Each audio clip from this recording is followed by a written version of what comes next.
Team کے لیے تو بہت اچھے شاندار حفاظتی انتظامات کیے گئے ہیں. شہریوں نے اس کے لیے بڑی تکلیف اٹھائی ہے لیکن زیادہ شکوہ نہیں کیا ہے. میں نے دیکھا خود نہر پہ مجھے گھنٹہ ڈیڑھ گھنٹہ رکنا پڑا اور پولیس ہسٹیریا کا شکار تھی. پولیس کی تربیت تو ہم نے ایسی نہیں کی ہے جو سچویشن کو بھائی بالکل پاگل ہوئے جا رہے تھے, شاؤٹ کر رہے تھے, ان پہ ترس آتا تھا, حالت ان کی خراب تھی. اس لیے کہ دباؤ میں کام کرتے ہیں. عام حالات میں تو صاف نظر آتا تھا کہ نچلے عملے کیا افسروں کی نوکریاں بھی خطرے میں ہیں. تو یہ طریقہ نہیں ہے. پولیس کو بہتر بنائے مستقل طور پر تو مستقل طور پر یہ مسئلہ حل. اچھا حبیب صاحب, جیسے کہ ہارون صاحب کہہ رہے ہیں یہ کرکٹ بورڈ پر ریزرویشنز اپنی جگہ, لیکن بہرحال یہ خوشی کا موقع, اسے سیلیبریٹ کرنا چاہیے. اور زندہ دلانے لاہور نے ہم نے دیکھا کہ واقعی اس کو اچھے طریقے سے سیلیبریٹ کیا. دوپہر سے آپ دیکھ رہے ہیں کہ اسٹیڈیم میں لوگوں کی آمد کا سلسلہ جاری تھا. دیکھیں یہ تو بڑی خوشی کی بات ہے. پاکستان میں کرکٹ کا ریوائیول جو ہے, خاص طور پر کرکٹ کا ریوائیول سے زیادہ یہ ہے کہ یہ جو سمبل ہے بیسیکلی کہ ہم پاکستان میں ایک نارمل زندگی گزارنے کی طرف جا رہے ہیں. دہشت گردوں کا خوف جو ہے وہ ہماری پولیٹی سے, ہماری سوسائٹی سے کم ہوتا چلا جا رہا ہے. اور پھر آپ کو دلچسپ بات بتاؤں کہ ابھی جو ہارون صاحب جیسے بات کر رہے تھے نا کہ پاکستان کے کرکٹ بورڈ کے حوالے سے کہ اس کی ریسٹرکچرنگ کی ضرورت ہے. اچھا میں آج دیکھ رہا تھا کہ یعنی تقریباً اسی طرح کی ریسٹرکچرنگ کی ضرورت خود زمبابوے کرکٹ یونین کو بھی ہے. جو وہاں کا کرکٹ بورڈ ہے نا, وہاں پر بھی یہی صورتحال ہے, وہاں پر بھی حالات بڑے خراب ہیں. اور ایون جو زمبابوے کی ٹیم ہے یہ آنے کے لیے تیار بھی نہیں تھی, یہ پیسوں کی لالچ میں نہیں. پاکستان نے بڑے اچھے پیسے دیے ہیں اور پھر اب آگے ہیں, بڑی اچھی بات ہے. اب یہ لہٰذا اب آگے ہیں, چلے کچھ بھی صحیح, ہمیں اس کا کچھ تھوڑا سا نقصان اٹھانا پڑا لیکن آنا, اور ہمیں اس کا فائدہ ہوگا کہ انٹرنیشنلی ہم بڑی ٹیموں کے سامنے ایک یہ نمونہ پیش کر سکیں گے کہ ہم نے کس طرح اچھی سیکیورٹی کی. اور پھر آج جس طرح ہمارا سٹیڈیم بھرا ہوا ہے, یہ بڑی امپورٹنٹ بات ہے کہ زمبابوے کے جو کپتان ہیں وہ بھی یہ دیکھ کے حیران رہ گئے کہ سٹیڈیم جو ہے وہ اتنا بھرا جا سکتا ہے اور اتنا بڑا سٹیڈیم ایسے یوں بھرا ہوگا. تو میرا خیال ہے کہ یہ آئندہ جو بڑی ٹیمیں ہیں ان کے لیے بھی ایک اچھی انٹائسمنٹ ہوگا کہ وہ بھی پاکستان کو اپنا ایک کھیلنے کا میدان قرار دیں. میں آپ کو ایک دلچسپ بات بتاؤں اسی کرکٹ کے جو زمبابوے کی کرکٹ ٹیم ہے.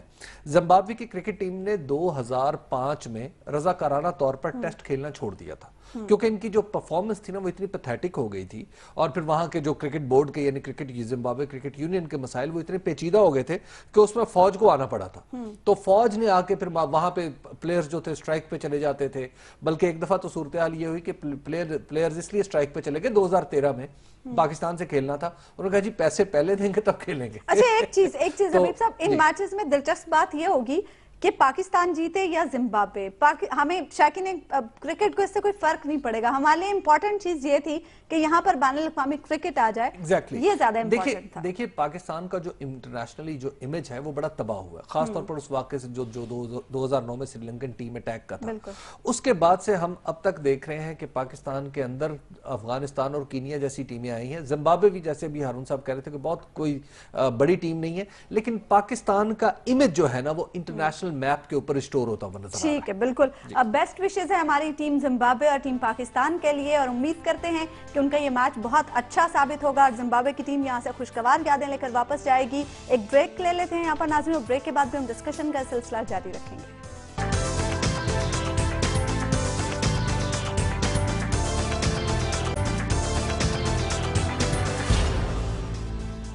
ویلکم بیک ناظرین, ایک اور دھرنے کے حوالے سے بات کر لیتے ہیں. ہارون صاحب, یہ اطلاعات آ رہی ہیں کہ آزاد کشمیر حکومت پاکستان کے خلاف دھرنے کی تیاریاں کر رہی ہے, وجہ کیا ہے اس کی؟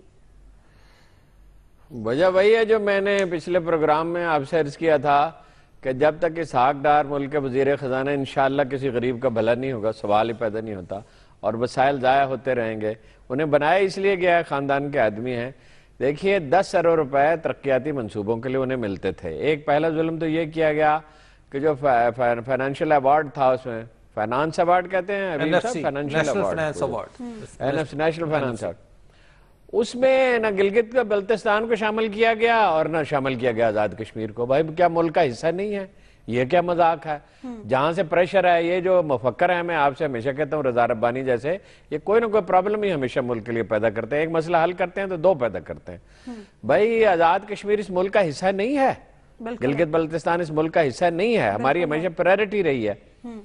اچھا ان کے کوئی 10 وہ جو پیسے آئے تھے زلزلے کے لیے آزاد کشمیر کے, وہ 2009 کا سیلاب آیا تو زرداری صاحب نے ادھر ڈائیورٹ کر دیا سندھ کی طرف, اور دوسری جگہوں کی طرف، اور کہا کہ بعد میں آپ کو پیسے دے دیں گے. بعد میں کیا، ان کو کہاں یاد رہتا ہے، ان کو یہ یاد ہی نہیں ہوتا کہ ہم نے کوئی وعدہ کیا تھا. اب وہ 10 ارب روپے جو ہیں وہ اسحاق ڈار صاحب نے کر 40% کٹ لگا دیا، وہ ہوں گے 6 ارب روپے. بھائی ہر سال وہ پیسے، انفلیشن ریٹ اتنا ہائی ہے، کچھ پیسے منیمم بڑھنے چاہیے. بلوچستان کا بھی یہی رونا تھا، اس کے لیے طویل ہم نے سٹرگل کی، بعض اخبار نویسوں نے، ہم نے بھی کوشش کی، اور اس کے 3% بڑھے. یہ پنجاب اور سندھ کی ملی بھگت تھی کہ آبادی کی بنیاد پر دیا جائے. آبادی کی بنیاد پر کیا ہوتا ہے؟ بعض جگہ پہ پہاڑ ہیں، سڑکیں بنانی مشکل ہیں، بعض جگہ لمبے لمبے صحرا ہیں، طویل آبادی تھن ہے جیسے بلوچستان میں. تو وہ خط لکھ لکھ کے تھک گئے اسحاق ڈار صاحب کو، ان کے پاس فرصت ہی نہیں. اسحاق ڈار صاحب اوباما سے کم آدمی سے بات کرنا پسند نہیں کرتے، یا شریف خاندان کا آدمی ہو، یا IMF کا آدمی ہو، یا امریکہ سے ٹیلی فون آئے. ایرے غیرے کو کوئی اہمیت وہ نہیں دیتے. چنانچہ انہوں نے فیصلہ کیا، اور صحیح بالکل فیصلہ کیا ہے، کہ وہ دھرنا دیں گے. آج وہ ملنے کے لیے گئے ہیں زرداری صاحب سے، اور میری معلومات یہ ہیں کہ آزاد کشمیر کی تمام سیاسی جماعتوں کی تائید انہیں حاصل ہے. اچھا. میں نے کوشش کی فاروق حیدر صاحب کو تلاش کرنے کی، نون لیگ کے، لیکن ان سے ملاقات اتنی مشکل ہوتی ہے جتنی اسامہ بن لادن سے ہو سکتی تھی. وہ ملتے ہی نہیں ہیں کبھی ٹیلی فون پہ. نہیں سیریسلی، سب لوگوں کے اخبار نویسوں کو پتا، کوئی مجھ سے ڈس ایگری. ویسے آج کی تشبیہات کمال ہیں آج آپ دے رہے ہیں. نہیں باقی مشکل ہے ان سے ملنا. وہ اپنا میرے دوست ہیں بڑے عزیز، میں بڑا ان کا احترام کرتا ہوں، بڑے آنیسٹ پولیٹیشین ہیں، بڑے فقیر طبع آدمی ہیں، لیکن ملتے نہیں، لاؤبالی بہت ہے. اچھا مگر اطلاع یہی ہے کہ آزاد کشمیر کی ساری پارٹیوں کی تائید انہیں حاصل ہے. انہوں نے کہا کہ ہم گڑ اور چنے لے کے جائیں گے، وہاں جا کے بیٹھیں گے. میں نے کہا ایسی کیا آفت آئی ہوئی ہے، گڑ اور چنے لے کے جائیں گے، ہم آپ کے لیے پانی کی بوتلیں لائیں گے، لاہور سے لیچیاں آپ کو منگوا کے دیں گے، ہم آپ کے ساتھ ہیں، فکر نہ کریں. ٹھیک ہے حبیب صاحب، اس دھرنے سے فرق پڑے گا حکومت کو؟ دیکھیں اس دھرنے سے پہلے کچھ اپنے گریبان میں خود حکومت آزاد کشمیر کو بھی جھانکنا چاہیے. حکومت آزاد کشمیر ایسے لوگوں پر مشتمل ہے جن کی انٹیگریٹی جو ہے وہ شیڈی ہے. میں ذاتی طور پر جانتا ہوں کہ اس حکومت کے بہت سے وزراء نے ایسی جگہوں پہ اتنے مہنگے مہنگے گھر مینٹین کیے ہوئے ہیں سرکاری خرچے پہ کہ بندہ ان کے بارے میں بس سنتا ہے، سوچتا ہے، دیکھتا ہے اور شرماتا ہے کہ یہ کس قسم کے لوگ ہیں کہ جنہوں نے اسلام آباد، لاہور اور کراچی کے اتنے مہنگے مہنگے فلیٹ اور فارم ہاؤسز افورڈ کر رکھے ہیں. یہ جو ترقیاتی فنڈز ہیں ان کا ایک مصرف تو یہ ہے جو میں نے آپ کی خدمت میں عرض کیا. دوسرا یہ ہے کہ ترقیاتی فنڈز حکومت آزاد کشمیر جو ہے، حکومت کا اس میں کوئی قصور ہی نہیں ہے. حکومت کا دیکھیں میں تو کر رہا ہوں آزاد کشمیر والے پہلے یہ بھی تو سن لیں نا کہ آزاد کشمیر کے جو ہمارے منتخب نمائندگان ہیں، اور پھر جو ہمارے وہاں پہ جو جس انداز سے ٹھیکوں پر عمل درآمد ہوتا ہے، جس انداز سے ٹھیکے دیے جاتے ہیں، وہاں 6 ارب ہو، 1 ارب ہو یا 600 ارب ہو، وہاں پر کرپشن اتنی زیادہ ہے حکومتی سطح پر کہ جس میں آپ کو، یعنی اگر آپ خود وفاق میں بیٹھے ہو. آپ کا اسٹیبلش ہو گیا پوائنٹ، تو آپ کا اسٹیبلش ہو گیا، اس کو رب کیوں کر رہے ہیں؟ کرپشن تو وہیں ہوتی ہے نا، پنجاب میں تو ہوتی ہی نہیں. اسحاق ڈار صاحب کا پیسہ ملک سے باہر پڑا ہوا ہے، اس کا تو آپ کو خیال نہیں ہے. نواز شریف صاحب کا باہر ہے. زرداری صاحب کی کرپشن، اصل میں تو کرپشن وہاں زرداری صاحب کی ہے، ان کی ہمشیرہ محترمہ کی ہے، اس کا خیال آپ کو نہیں ہے. وہ بیچارہ ایک چھوٹا سا علاقہ ہے، ان کی مجبوریاں ہیں، تو ان کی کرپشن آپ کو بڑی یاد آ رہی ہے. اور یہ لاہور کے جو وزیر ہیں یہ کیا کرتے ہیں، میں ان کے کرتوت ہیں کسی دن آپ کو بتاؤں، ایک پروگرام اس پہ کر لیں. اور باقی صوبوں میں کیا ہوتا ہے، سندھ میں کیا ہوتا ہے، پھر سندھ کے پیسے آپ بند کر کے دکھائیں یا پختونخوا کے بند کر کے دکھائیں، پھر آپ کو پتہ چلے. یہ تو جو محروم علاقے ہیں ان کا وہ کرپشن روکے نا جی، بجائے کرپشن روکنے کے یہ 2 سال سے بیٹھے ہوئے ہیں نواز شریف صاحب، تو کرپشن روکے نا. اچھا اگر روکیں گے کیسے آپ کو بتائیے. جو اس وقت آزاد کشمیر کا مسئلہ ہے یہ آج پیدا ہوا ہے، یہ کل پھر پیدا ہو جائے گا، اس سے پہلے بھی پیدا ہوتا رہا ہے. اس کے لیے ہمیں اپنا جو لیگل سٹرکچر ہے نا، لیگل فریم ورک، وہ اس پر بھی کام کرنے کی ضرورت ہے. اس وقت جو ہماری آزاد جموں و کشمیر کونسل ہے، وہ جو وزیر اعظم کی سربراہی میں کام کرتی ہے، اس نے عملی طور پر حکومت آزاد کشمیر کو عضو معطل بنا کر رکھ دیا ہوا ہے. یہ جو ہماری حکومت آزاد کشمیر معطل بنا کے رکھا ہے، یہ جو حکومت آزاد کشمیر ہے، اس کے پاس اختیارات ہی نہیں رکھتے. یہ کوئی طریقہ ہے؟ نہیں، کیوں نہیں دیتے ان کو اختیارات؟ 60 سے 70 ارب روپے کے منصوبوں کا نواز شریف صاحب نے اعلان کیا ہے گلگت بلتستان میں، کیونکہ وہاں الیکشن ہو رہے ہیں، اپنی مرضی کا گورنر لگایا، وہاں بڑی سڑکیں بنیں گی صرف اس لیے کہ ان کے آدمی جیت جائیں. موٹر وے آپ کے لیے، میٹرو کے لیے آپ کے پاس پیسہ ہے، پنڈی اور لاہور کو برباد کر دیا، اس کی شکل بگاڑ دی ہے، ہیوج وہ سٹرکچر کھڑے کر دیے ہیں جدہ کی طرح. یہ عربوں کا میتھڈ ہے اور امریکیوں نے انہیں سکھایا تھا، ویزیبل ہونے چاہیے چیزیں.